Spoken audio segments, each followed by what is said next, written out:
খুলনায় নদী ভাঙনে প্রতি বছর ভিটেমাটি হারিয়ে বাস্তুচ্যুত হচ্ছেন অসংখ্য মানুষ, আর তাদের ঠাঁই হচ্ছে শহরের বিভিন্ন বস্তিতে। কাটাতে হচ্ছে মানবেতর জীবন।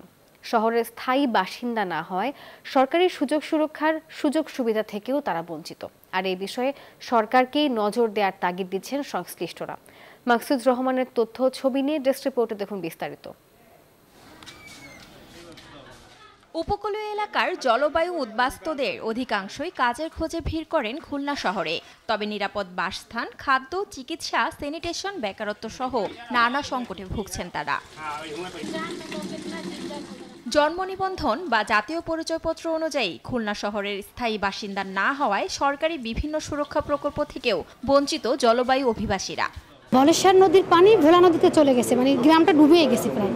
তো দেখা যাচ্ছে ওখানের পানিতে খাওয়া দাওয়ার সমস্যা, আমাদের ঘরবাড়ি তো ভেঙে গেছে, আমাদের থাকার সমস্যা, আমরা কষ্টে আছি, পানিও খেতে পারতেছি না, যেহেতু লবণ পানি পুকুরের পানির সাথে মিশে, তখন আমরা পুকুরের পানি খাই। ওইখান থেকে মানে দুর্যোগের কারণে তো এখানে আসছে, আমাদের কিছুই ছিল না, না ছিল টাকা পয়সা, না ছিল মনে করেন কাপড় চোপড়। এইখানে এসে কোনো সরকারি সুযোগ সুবিধা কিছু পাই না। এই যে টিসিবির মাল দিচ্ছে বা এনআইডি কার্ড দিয়ে মাল দিচ্ছে, এগুলো আমরা পাই না। বান্ডেল থাকলে প্রতি সেনমানিতে টাকা বাঁচবে। বিকাশ সেনমানি বান্ডেল কিনে জিতুন প্রতি লেনদেনে।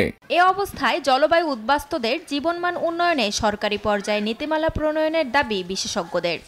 মাইগ্রেন্টের হওয়া থেকে নিজেকে বিরত করার ক্ষেত্রে মানে সরকার যে অ্যাওয়ারনেস প্রোগ্রামগুলো আছে এবং যে সার্ভিসগুলো আছে সেগুলোকে আরও সহজ করতে হবে। অনিরাপদ একটা অবস্থানে তারা চলে আসে এবং এই অনিরাপদ অবস্থান থেকে তারা যেন সরকারি সুযোগ সুবিধাটা পেয়ে, যে এই দেশের নাগরিক হিসাবে যে মানবিক সুযোগ সুবিধাগুলো পাওয়া, সেই জায়গাগুলোতে যেন পলিসি লেভেলে বিশেষ করে তাদের পার্মানেন্ট সেটেলমেন্ট, তাদের লাইভলিহুড এবং তাদের গভর্নমেন্ট যে সোশ্যাল সেফটি নেট যে প্রোগ্রামগুলো আছে সেই প্রোগ্রামগুলোতে তারা যেন অ্যাক্সেসটা পায়। টেকসই বাঁধ নির্মাণ সহ দুর্যোগপূর্ণ এলাকার মানুষের জীবনমান উন্নয়নে পদক্ষেপ নিলে জলবায়ু অভিবাসন কমবে বলে মনে করেন অনেকে। 122টা এক জায়গায় ট্রান্সফারেন্ট প্রকল্প ঘর করে দেওয়া হয়েছে, সেখানেও বেশ কিছু লোককে আনা সম্ভব হয়েছে এবং এই আসার পরে আর নদী ভাঙনে পানিটা ঢোকেনি। তবে যখন তখন ভাঙনে আমার খুব ক্ষতিগ্রস্ত এলাকায় মানুষ বসবাস করা খুব কঠিন। জলবায়ু উদ্বাস্তুদের জীবনমান উন্নয়নে সরকারি ও বেসরকারি পর্যায়ে উদ্যোগ নেওয়া হবে প্রত্যাশা সংশ্লিষ্টদের। শান্তা ইসলাম, ডেস্ক রিপোর্ট, নিউজ 24।